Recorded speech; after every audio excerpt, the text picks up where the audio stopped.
Les travaux en atelier regroupant plusieurs commissions s'appuient sur des outils juridiques pour une analyse qui permettent aux panélistes de ressortir des éléments pouvant faire office de recommandation. Nous avons principalement la loi, notamment la loi d'orientation, qui est une conclusion des États généraux de 2010.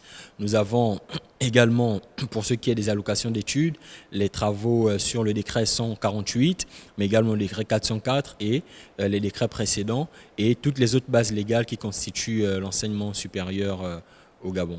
Cette analyse porte sur des thématiques variées, aussi importantes les unes que les autres. Nous avons une commission sur le système licence master doctorat, nous avons les allocations d'études, l'orientation académique, l'employabilité et l'entrepreneuriat de l'étudiant, l'environnement socio-culturel et sportif de l'étudiant, nous avons l'égalité de genre, nous avons l'environnement et le climat, et nous avons les technologies de l'information et de la communication. L'initiative portée par l'Union nationale des étudiants du Gabon a à ce jour permis à la communauté estudiantine d'engranger des avancées significatives à la fois sur le plan académique que celui des conditions de vie et d'études. Comme avancée, nous avons obtenu déjà l'intérêt de l'étudiant pour ces questions-là, en parlant, par exemple, en prenant un seul exemple, notamment celui du système LMD.